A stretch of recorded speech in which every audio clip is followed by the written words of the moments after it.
All right, hey guys, welcome to another video. So this one here, I've kind of just put some of the pieces together, and I kind of had a little bit of a kind of moment today. So this video is going to be about my stepmother connection to all of this. Um, so this is going to be a little bit of a longer one because we're going to talk about my stepmother. We're going to talk about information that she knew that she probably passed on to these people. And we're going to talk about my sister because I don't doubt that they've actually threw some of that and projected that onto me and tried to say that I was that problem. Because something keeps coming up, and that totally has to do with my sister, but I'm quite sure they're trying to blame me for it. So, um, and then we're also going to tie it all into something that happened when I was a kid. This is going to be a winded one. So, 28 years ago, around that, um, I had done some things for money on the side. I had worked in a rub and tuck, I think, for like 4 months. And then I also entertained some men in my home and made some money so I could go and finish my high school and move the fuck on in life. And that was, I was probably maybe 26, 27 when I did that. I'm now 51. So, um, also in my around the same time, my girlfriend and I were, I don't know, I guess you want to say, experimenting with some coke, and we entertained a couple times with on weekends. We made some trips up north and entertained ourselves, I think 3 or 4 times on the trips, and then it was done. It's not something that was continual. It's not something that was part of our life.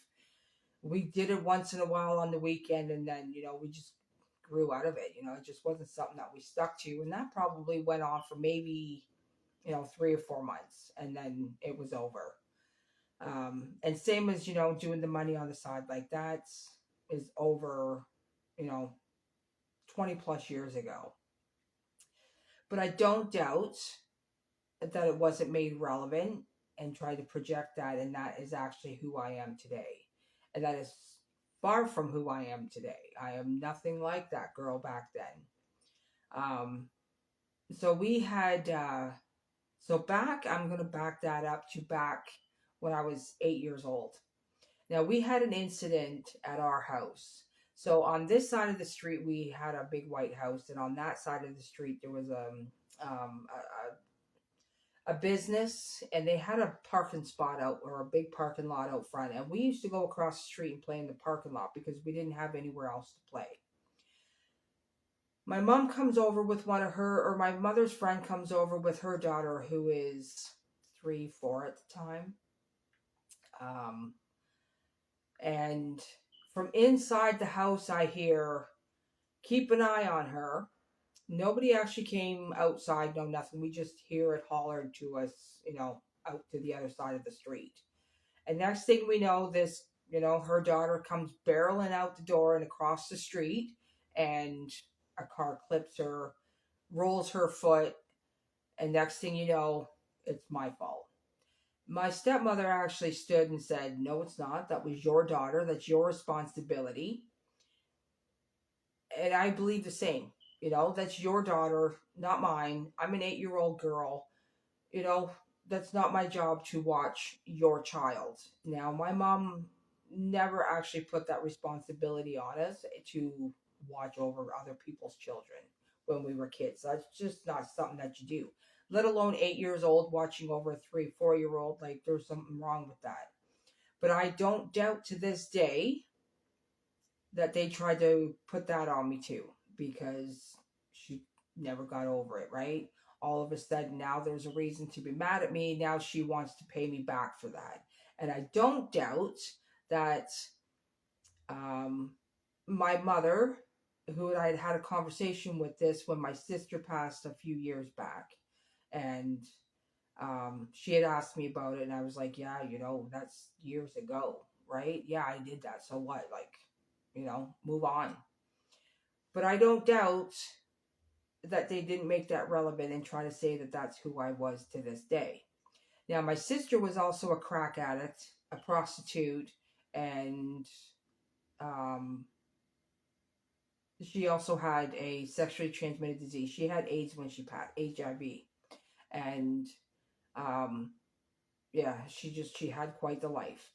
But something kept coming up about a sexually transmitted disease, a deadly one. And I couldn't figure out for the life of me why all these people kept coming from that White House where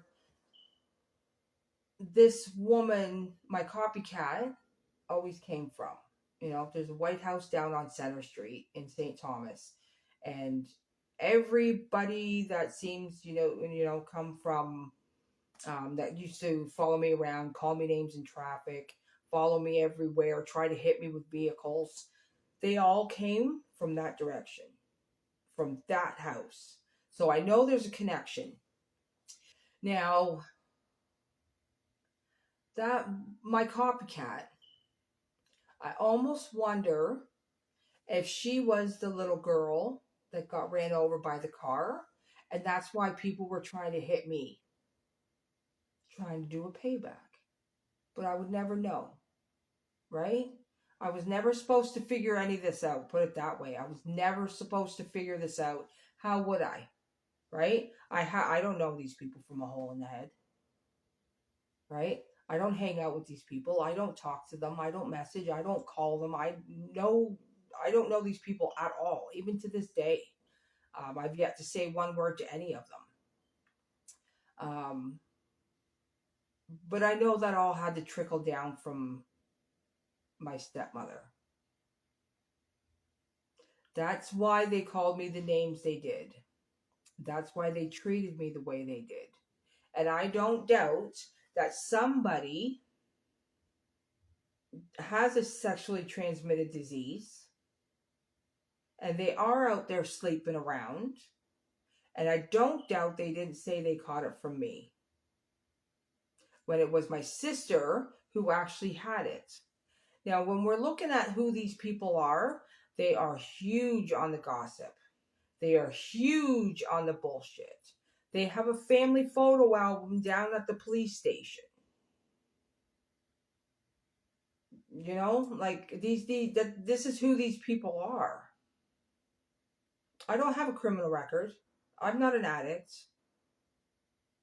I don't even sleep with people. Like I don't even sleep with people. I have a clean bill of health. I'm perfectly healthy. But I don't doubt that's why these people started coming at me in the beginning. And then the more I spoke up, the more they had to come at me to cover it all up. And they tried to use the numbers, and they tried to use the fact that I didn't talk to anybody, and they tried to use the fact, that, how am I going to figure it out when there's so many of them, and who's going to believe me? When all the while, it's their big mouths, it's misinformation, and it's shit talk. And they came up with this whole ball of bullshit, and they tried to tell me who I was. And that's not me at all. At all. So I'm just curious to know if that little girl that got hit by that car is my copycat. Because that little girl was a little fatty. My copycat is probably a good 4X at this point. And she's got the same kind of color hair. So I wonder if that little one didn't grow up, and between my mother and her mouth and all these people and their bullshit, try to project it on me. Oh, this is who she is, and this is what she does, and she uses this, and she's out for money, and she's gonna use you, and she's an addict. That's why they tried to call me a homewrecker. That's why they called me a slut. That's why they called me a hoe in the street. Trying to project 20 plus years ago onto who I am today. And I'm not even close to who that is. Not even close. That was a very lost woman back in those days. And I'm far from lost these days. Anyways, that's that video. We'll see you in the next one.